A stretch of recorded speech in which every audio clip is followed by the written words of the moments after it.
ซื้อแม่ไม่เท่าบัวผาบ้านอยู่บ้านข้างไข่อันก้อนที่แม่เจ้าฮู้ว่าไข่เมาหรือว่าเมานี่นะเขาสามารถกินได้แม่ฮู้มาจากไผ่หรือว่าเป็นไผ่เป็นคนบอกแต่ก่อนแม่เคยเป็นเด็กน้อยเนาะแม่พาไปขุดเมานี่นะพาไปขุดเมาแล้วเพื่อนว่าอันไข่เมานี่แหละขุดไปแล้วเขาก็ไปเห่าเนาะเห่าแล้วก็มาคั่วกินเพื่อนว่ามาเฮ็ดข้าวจี่เมาเพื่อนว่าอย่างนี้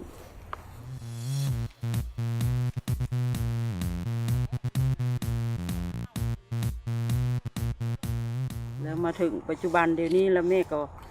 ไปมักไปเห็นเมาออกแล้วแม่ก็ไปซอกเนาะไปซอกแล้วฮู้ว่าโอ้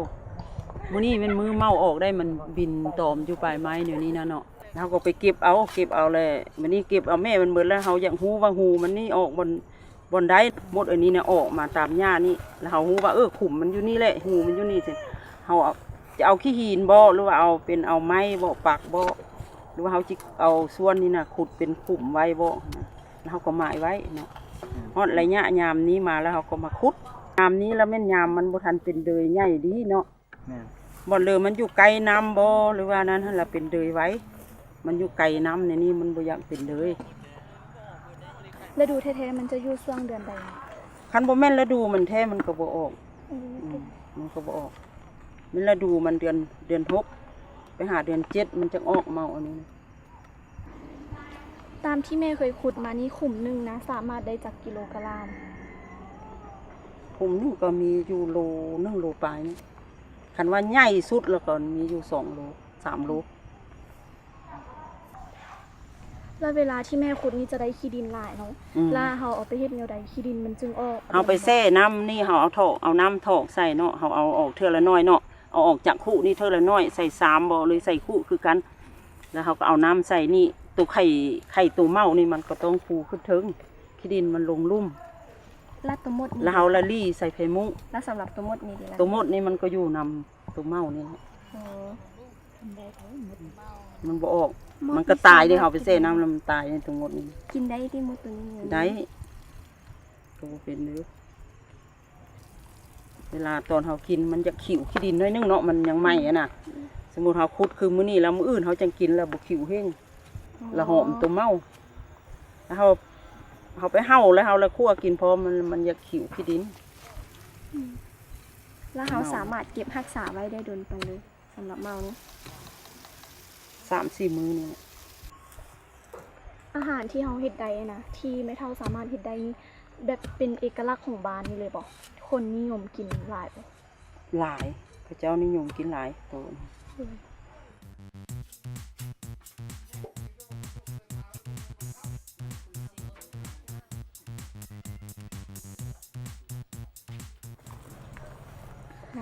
แล้วไข่เมาที่เฮาสามารถกินได้มีอยู่จักชนิดไข่เมามีแต่ชนิดนี้ชนิดเดียวมีแต่เมาอันนี้ชื่อหยังแม่เฒ่าชื่อเมานี่โดยเมาโคนแล้วเวลาเฮาเอาไปนำปรุงแต่งเป็นอาหารนั้นนำไส้เอาไปปรุงแต่งได้เนาะเลยเด้มีแต่ไปคั่วกินแล้วก็เฮ็ดข้าวจี้ก็ได้เขาจะมาเฮ็ดข้าวจี้ก็ได้เนาะแต่2 อย่างนี้เนาะแล้วเฮ็ดข้าวจี้อันเฮ็ดมื้อใดเด้ข้าวจี้เอาแบบข้าวจี้ใส่ข้าวนะเนาะเฮาข้าวนึ่งกินนะเฮามาจี้แล้วเฮามาจี้แล้วเพิ่นเอาเหล็กเพิ่นปั้นเป็นอันเปียงเป็นเพชรๆนึงแล้วเพิ่นเอาเหล็กห้อยเสียบเนาะหรือว่าไม้กระดามเสียบแล้วจี้ข้าวหั่นน้อยนึงแล้วเพิ่นละเอาตัวเมานี่ทาใส่ทั้งถึงมันหั่นเป็นก็มีแต่คั่วกินกับเฮ็ดข้าวจี้